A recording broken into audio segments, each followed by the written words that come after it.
Plus 4 cos xy equal to 5, then dy upon dx कितना होगा? ठीक है, या तो ऑप्शन ए ये माइनस वाई अपॉन एक्स, या ऑप्शन ए ये या नन ऑफ दी, इनमें से कोई नहीं। ठीक है, यहां पर एक्स वाई है, यहां भी एक्स वाई है, बार बार रिपीट हो रहा है। ठीक है, चीज बार बार रिपीट हो रही है तो लेंथी हो जाता है, तो इसको हम एक्स वाई को कुछ मान लेते हैं। Let x y equals to u. Okay, therefore 3 sin x y plus 4 cos x y equals to 5। क्या बन जाएगा? 3 sin एक्स वाई की जगह यू रख दिया, ठीक है, प्लस 4 cos एक्स वाई की जगह यू इक्वल्स टू 5। लेकिन हमको निकालना है dy अपॉन dx, यहां हमारे पास u है, तो हम डिफरेंशिएशन कर देते हैं, differentiating with respect to x। Okay, 3 sin u का डिफरेंशिएशन cos u, लेकिन डिफरेंशिएशन x के सापेक्ष कर रहे हैं तो u का भी डिफरेंशिएशन होगा du अपॉन dx प्लस 4, ठीक है, cos u का डिफरेंशिएशन होता है माइनस sin u, लेकिन डिफरेंशिएशन x के सापेक्ष हो रहा है तो ये भी हो जाएगा u का भी du upon dx equals to 0। क्यों? क्योंकि ये अचर राशि है, उसका differentiation 0।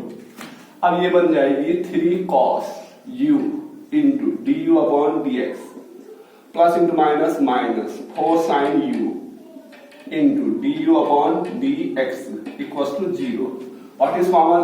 du upon dx common है, तो du अपॉन dx कॉमन ले लो तो यहां पर देगा 3 cos u minus 4 sin u equals to 0। तो du अपॉन dx क्या हो जाएगा? 0 upon 3 cos u minus 4 sin u, something 0 upon something 0, तो du अपॉन dx कितना हो जाएगा? 0। लेकिन हमें निकालना क्या है? dy अपॉन dx, तो हमें निकालना है dy अपॉन इक्वल टू था हमारे पास क्या? u। तो डिफरेंशिएशन कर दो, differentiating with respect to x।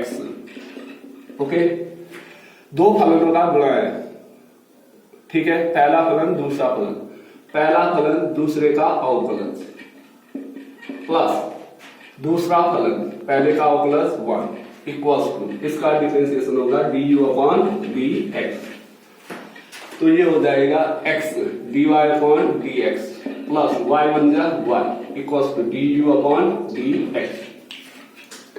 अब du अपॉन dx की वैल्यू ये है, ठीक है, implies that du upon dx equals to क्या है हमारे पास? x dy upon dx plus y, ये वैल्यू है इक्वेशन सेकंड। ठीक है, तो फर्स्ट और सेकंड से, from equation first and second, from equation first and second, ठीक है, du अपॉन dx की वैल्यू ये है, du अपॉन dx की value what? x dy upon dx plus y equals to क्या? 0।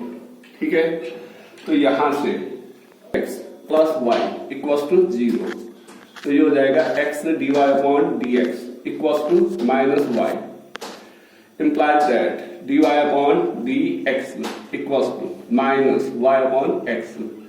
तो ये फर्स्ट ऑप्शन सही होगा। ठीक है, दैट्स इट।